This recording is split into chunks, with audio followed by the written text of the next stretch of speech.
Welcome to the Unbreakable Mind and Body podcast. I am your host, Tiana Gonzalez, a multi-passionate creative, storyteller, and entrepreneur with a fierce love for movement. This is our space for powerful stories and actionable strategies to help you build mental resilience and elevate your self-care practice. Together, we will unlock the tools that you need to create an unbreakable mind and body. Welcome back to the show. I am your host, Tiana. On this episode, we're going to talk about how making the right decision for yourself can still feel really bad and what to do about it. Now, I work as a fitness coach. I do in-person one-on-one training, and I have started a brand for this podcast, and I'm working on some things behind the scenes. But I want to tell you, the basis, the foundation, the root of everything that I do is in the interest of helping others. And that is exactly what got me in trouble in the past. Because the truth is, I want to help everyone. If I see a person in need and there is some way that I can make their life easier, that I can make their life a little bit better, that I could potentially show them a new route, a new path, a new way to do something that could get them to the end game or get them to that result just a little bit faster or with a little less pain, I'm going to do it. But that's what's cost me a lot in the past. That's what made me feel burnt out when I had my fitness business back in the day. I left working in corporate America after working my way all the way up the corporate ladder, making six figures, having a lot of autonomy, but having to be available 24/7, 365, including holidays, weekends, and in the middle of the night for emergencies.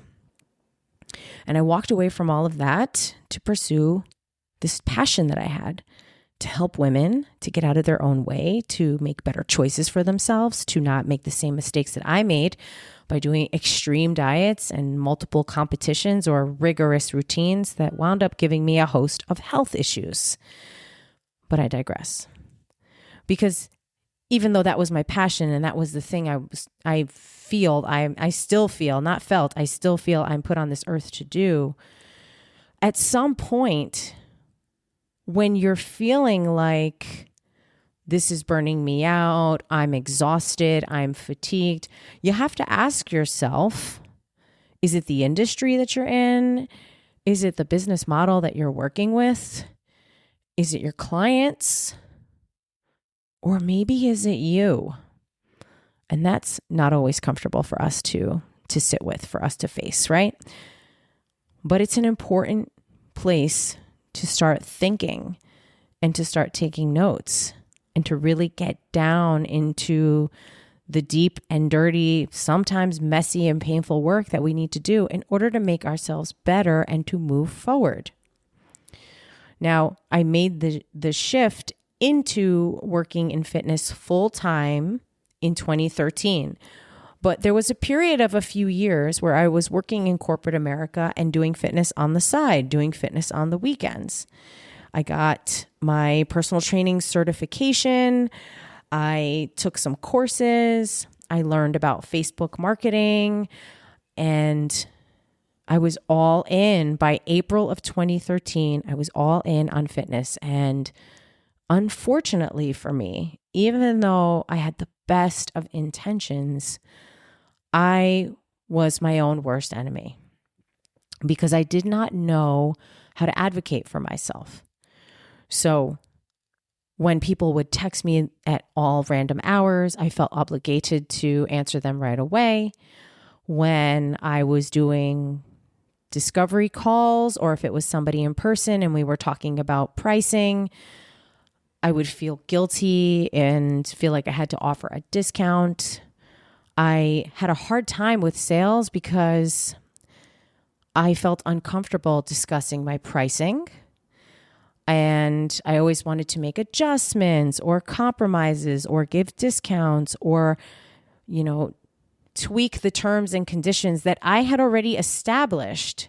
And when I was alone and working on my business, these things felt amazing and great. But then when I was client facing, I didn't feel really comfortable just yet. And I felt like, I owed it to other people. And in some instances, I really bent over backwards. Now, I learned pretty quickly that the only person that could make these changes was me. But I didn't know how to do that. And I didn't know how to do it in a way that I would still maintain integrity and respect, but not jeopardize my reputation. Now, there are people in this world that sometimes we call them tire kickers. They, want to take everything for a test drive. They want to pick your brain. They want to ask a million questions. They have so many concerns, worries, and issues. And, they're not really sure. And so they run you through the gamut. They make you feel like you have to jump through hoops in order to get their business. And the reality is, those are the exact people that are going to be the worst clients. They're the most difficult. And once you do this for a while, you realize that if it was that much trouble to get them to sign up, they didn't see the value, and they're going to be a difficult client to manage. And nobody wants to deal with that. But again, when we're talking about taking personal responsibility, is it the client's fault, or is it yours, or is it a combination of both? I would say it's a combination of both. So it took me some time. I was definitely answering text messages at hours I didn't want to. I would jump through hoops to try to reschedule people at the 11th hour.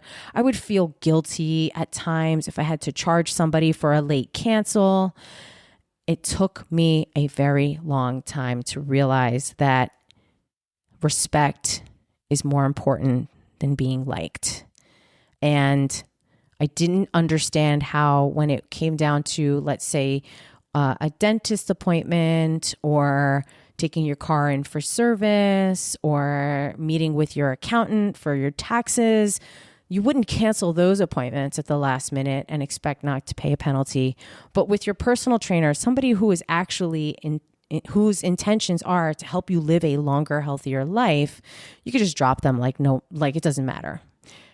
And that really bothered me. I always took it personally. Even when I knew I shouldn't, I did. And I found myself frustrated repeatedly for weeks, and then months, and then years. And here's the thing.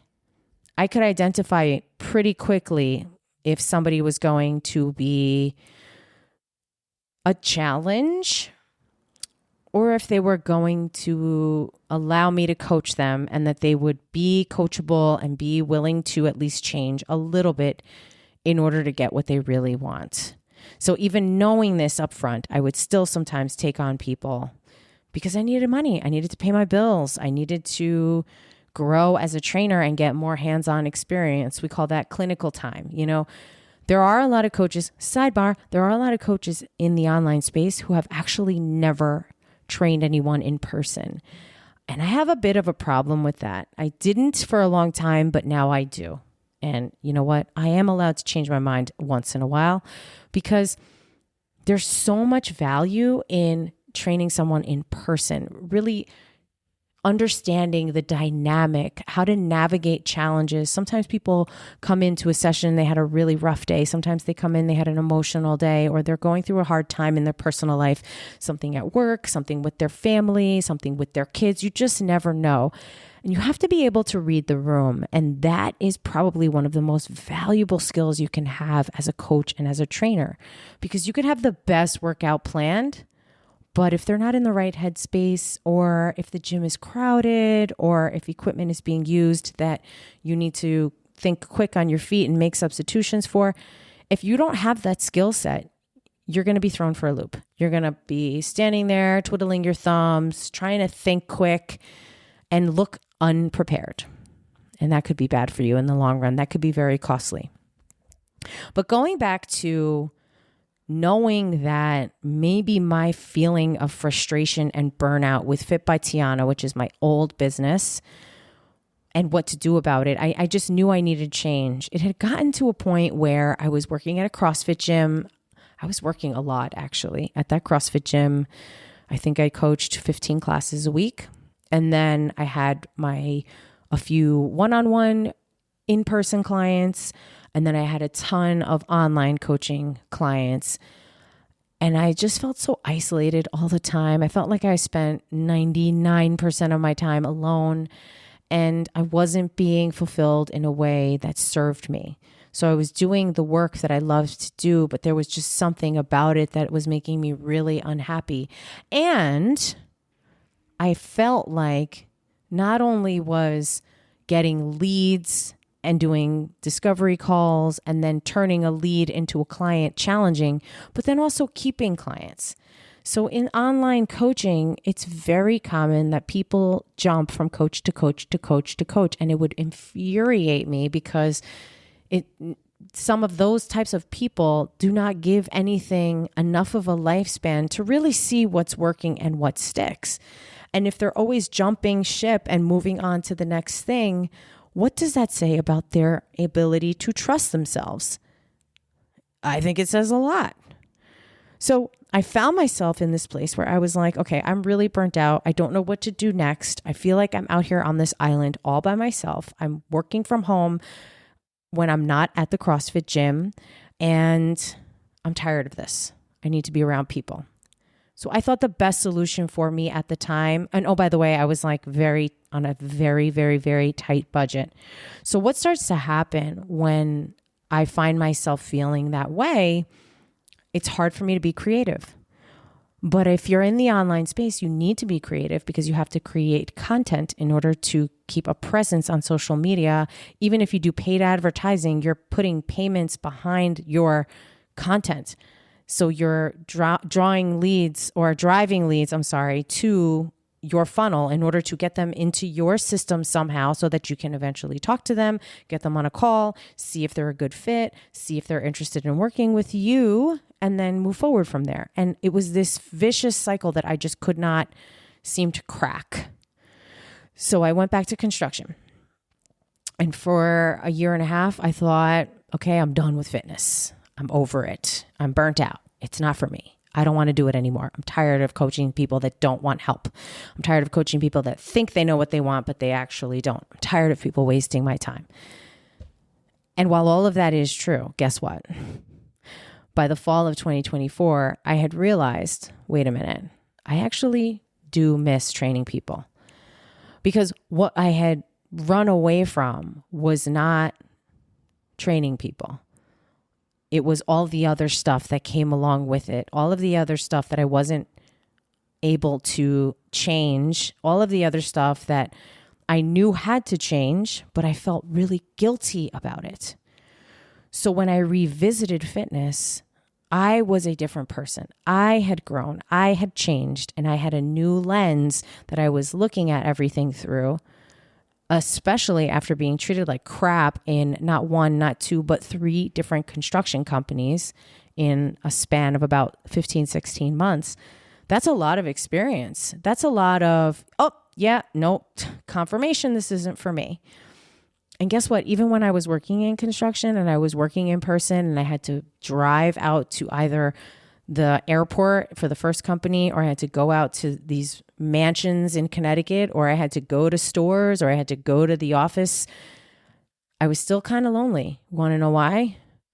Because it's not like the people I was working with were very friendly or striking up conversation or helping me grow or respecting or asking for my input. So in all 3 instances, none of them were a good fit. So I took some time off and then realized, you know what? I really miss coaching. I miss seeing people in person. And I went back to something that has been one of the best moves I've ever made. But what's different now is the way that I do things. And I had to let go of that myth of like, oh, this is going to be a clean change. No. You're going to be presented with the same problems, the same challenges, the same types of people, and you're going to be tested to see how much growth you've actually made. And it is only when you actually execute and do the thing that doesn't feel so great but you stick with it and you hold out and you give yourself time to just see if there's any fallout from it and if you're going to be okay, then you know, okay, yeah, that was the move. So now I'm working in a space that I've been in before. It's the same gym I worked at 7 years ago, but I'm different. The way I do things is different. I say no to everything else that is not perfect for me, and I say hell yes to the opportunities that are perfect for me. I know exactly what my zone of genius is. And while I will listen and hear other possibilities, other ideas, I know what works best for me. I know what I'm interested in doing. I also know how I can best facilitate transformation. So what do I mean by all this?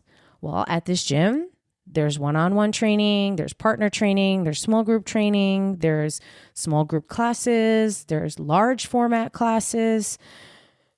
I think there's a run club. There used to be, I don't know if there still is, a cycle group that meets on the weekends.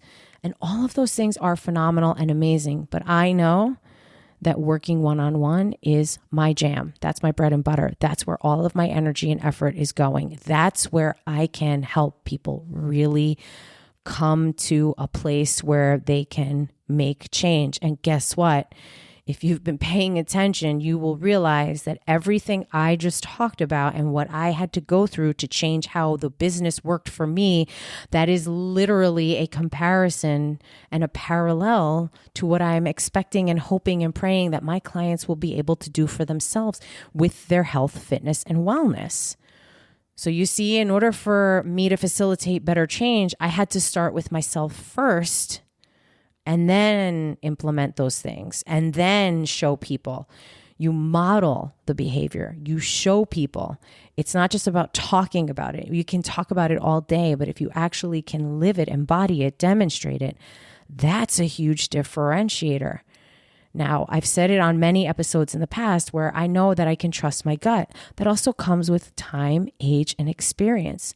One of the greatest gifts you get from growing older is wisdom. That is a gift, because if you can learn from your mistakes, if you can learn from the past, if you can learn from failures, you can make yourself a better version of you for the future. And that's never a bad thing, right? So it's also interesting when you know what you need to do, but it's not quite comfortable just yet. It's not second nature yet. And there's this gap, or there's this space, because you're not who you were anymore, but you're also not truly who you're becoming just yet. So we call that the liminal space. It's this in-between. And it's kind of like being in limbo. Most people don't like to be in limbo. But if you can learn how to trust yourself enough, learn how to find peace within yourself, even in the midst of uncertainty and chaos, you'll be all right. You will be okay. You will find your way. So yeah, sometimes it's hard when someone shoots me a text message at a crazy hour of the evening and I don't see it until the next morning. And guess what? I don't see it until the next morning because my phone goes on Do Not Disturb at a very early hour. I give myself some space, some peace, some quiet to do what I need to do before it's time to start my bedtime routine. I've also mentioned it previously on this show that I'm terrible about falling asleep. So I have to start my bedtime routine super early so that I can begin to unwind. I dim the lights, I wash the dishes, I do the shower, makeup, take off the makeup, brush the teeth. I do my bedtime supplements. I'll grab a book. Sometimes I'll watch a meditation on YouTube, but that is dangerous because then I can lead me down a rabbit hole of doom scrolling, which I try to avoid. I've actually deleted several apps off my phone. I've logged out of various things so that I can't log back in because I have to protect my peace. And if someone texts me at the 11th hour, unfortunately, I stick to the protocol because I have to protect my business and I have to protect what I'm trying to do here.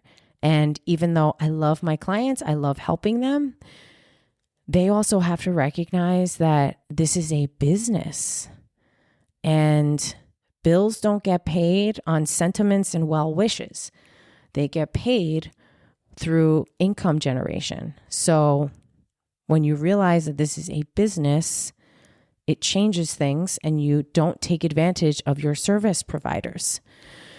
So I said a whole heck of a lot, talked a lot about how I changed the way I do things in business.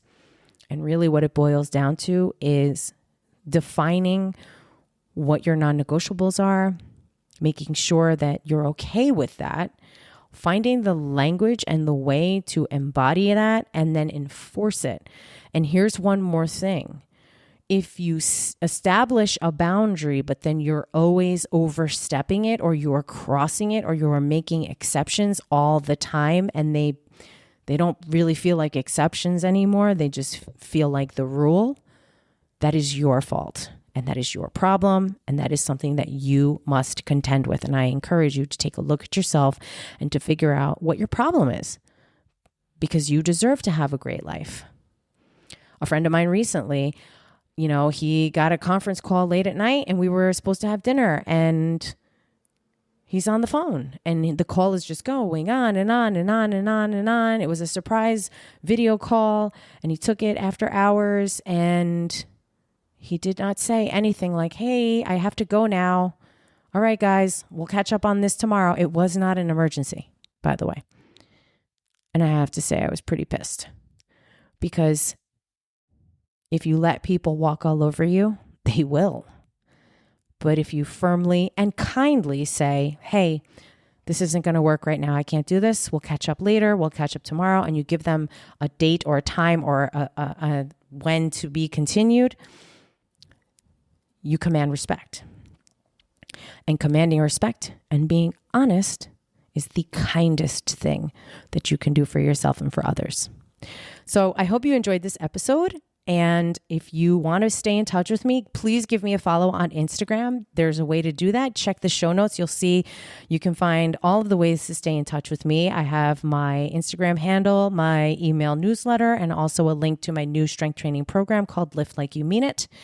I appreciate you being here. I appreciate your time and attention, as always, week after week, having a conversation with me. And I'll catch you on the next one.